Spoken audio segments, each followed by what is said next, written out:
अस्सलाम वालेकुम। Second year commerce business statistics हम देख रहे हैं और बिज़नेस स्टैटिस्टिक्स के अंदर आज हम चैप्टर नंबर 3 देख रहे हैं। चैप्टर नंबर 3 है ग्राफ्स एंड डायग्राम्स के हवाले से, और इससे पहले हमने इसके अंदर फ्रीक्वेंसी, पॉलीगॉन और हिस्टोग्राम्स के बारे में पढ़ा था। आज हम फ्रीक्वेंसी कर्व पढ़ेंगे।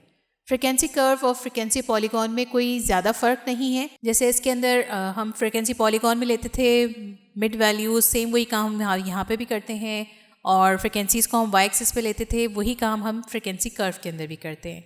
जो डिफरेंस आता है फ्रीक्वेंसी कर्व और पॉलीगॉन के दरमियान में वो ये होता है कि आपको याद होगा कि अपने पिछले लेक्चर के अंदर मैंने आपसे कहा था कि जब आप कर्व ड्रॉ करेंगे, फ्रीक्वेंसी पॉलीगॉन्स बनाएंगे, तो उसको लाजमी तौर से आपने स्ट्रेट लाइंस में स्केल रखकर आपने बिल्कुल स्ट्रेट लाइंस को ड्रॉ करना है, point two point. Frequency curve के अंदर ऐसे कोई रूल नहीं होता। फ्रीक्वेंसी कर्व के अंदर हमने फ्री हैंड जो है कर्व्स बनाने होते हैं, स्मूथ कर्व्स बनते हैं। तो सिंपल सा एक यही मेन डिफरेंस था फ्रीक्वेंसी कर्व और फ्रीक्वेंसी पॉलीगॉन के दरमियान। यहाँ पे हमने लिया है exercise 3.10, draw the histogram and frequency curve for the following data. Data यहाँ पे हमारे पास गिवन है, जिसके अंदर हमें क्लास इंटरवल्स दी हुई हैं और फ्रीक्वेंसीज दी हुई हैं। क्लास इंटरवल्स यहाँ पे आप देख रहे हैं, ये हमारा डिस्क्रीट डेटा है और इसके साथ साथ फ्रीक्वेंसीज दी हुई हैं।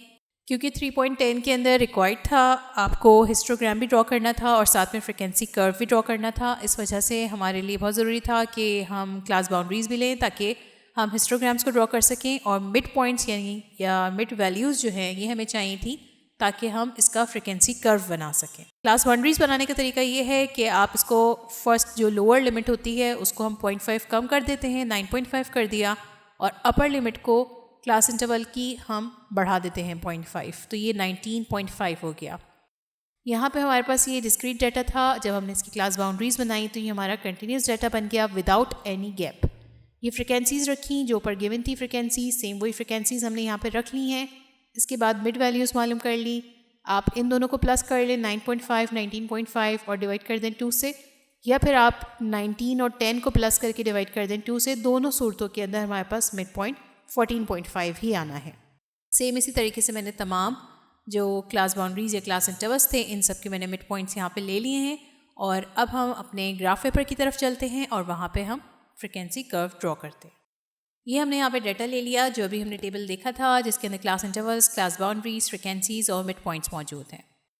एक्स एक्सिस के ऊपर हमने यहाँ पे क्लास बाउंड्रीज ड्रॉ कर ली हैं और वाई एक्सिस के ऊपर हमारी फ्रीक्वेंसीज आ रही हैं। ठीक है, अब इनको हम मैच करेंगे और उसके बाद पहले हम हिस्टोग्राम्स ड्रॉ करेंगे और उसके बाद फिर हम मिड वैल्यूज़ के ऊपर फ्रीक्वेंसी कर्व को ड्रॉ करेंगे। सबसे पहले हमारा क्लास बाउंड्री थी 9.5 से 19.5 और इसकी फ्रीक्वेंसी थी 4। यहाँ हमने 19.5 से 4 तक की फ्रीक्वेंसी लेनी है, तो ये आप देख रहे हैं ये 5 है।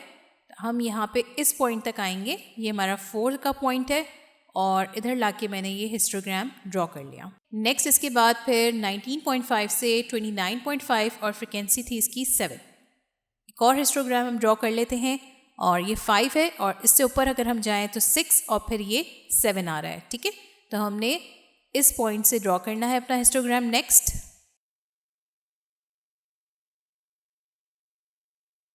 ये हमारा नेक्स्ट हिस्टोग्राम ड्रॉ हो गया जिसकी फ्रीक्वेंसी 7 है और क्लास बाउंड्री 19.5 से 29.5।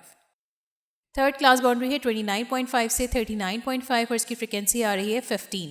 ये 15 का पॉइंट है। हम इस पॉइंट से हिस्टोग्राम को ड्रॉ करेंगे।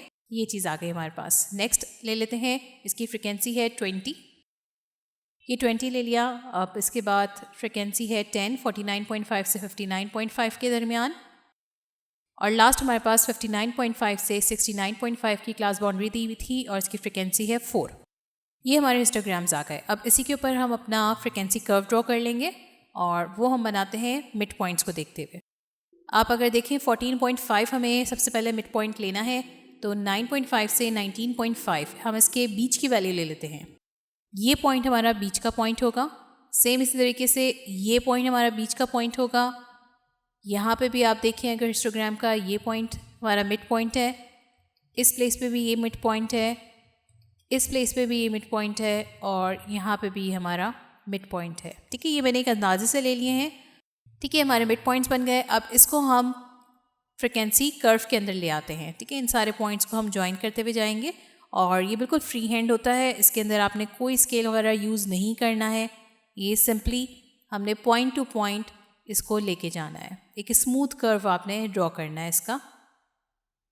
ये हमारी सबसे पीक की फ्रिक्वेंसी थी, सबसे ज़्यादा फ्रिक्वेंसी थी, तो इसकी हाइट भी देखिए सबसे ज़्यादा आपको नज़र आ रही है। और ये हम यहाँ पे इसको ले आए, ठीक है। तो ये हमारा बन गया frequency curve. Okay, next topic हमारा यहाँ पे है important shapes of frequency curves. कुछ शेप्स हैं यहाँ पे फ्रिक्वेंसी कर्व्स के आपको बताए जा रहे हैं, जिनको आपने तैयार करना है एमसीक्यूज़ के हवाले से, क्योंकि ये इम्पॉर्टेंट है। ये फर्स्ट शेप जो आपको यहाँ पे दिखाई दिया जा रहा है ये है सिमेट्रिकल बेल शेप्ड, ठीक है। और नेक्स्ट फिर ये है नेगेटिवली स्क्यू और पॉजिटिवली स्क्यू। इसको हम मॉडरेटली स्क्यूड भी कहते हैं। और ये नेक्स्ट है पॉजिटिवली स्क्यूड। इसमें आपने याद इस तरह से रखना है कि ये हमारा लेफ़्ट साइड पे आ रहा है और ये हमारा राइट साइड पे आ रहा है, तो राइट हैंड पे जो डाउन हो रहा होता है ये हमारा पॉजिटिव है और ये नेगेटिव। ओके, नेक्स्ट इसके बाद हमारे पास यहाँ पे दिया हुआ है, ये इस तरह के आप शेप देख रहे हैं, इस चीज़ को कहा जाता है बाइमोडल। फिर इसके बाद ये आप देख रहे हैं, ये हमारा कहलाता है यू शेप्ड कर्व।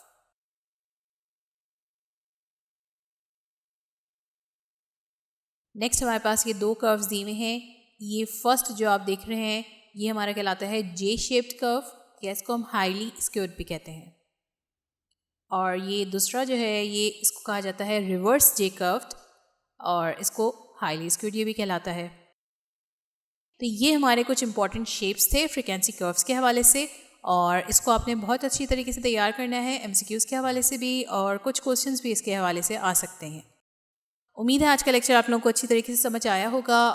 और इस एक्सरसाइज के हवाले से आपका कोई भी सवाल है तो आप हमसे कमेंट सेक्शन, फेसबुक, इंस्टाग्राम या फिर इस ईमेल एड्रेस पर भी अपने तमाम सवालात पूछ सकते हैं। अगर ये वीडियो पसंद आई है तो इस वीडियो को लाइक ज़रूर कीजिएगा, हमारे चैनल को सब्सक्राइब ज़रूर कीजिएगा। अल्लाह हाफ़िज़।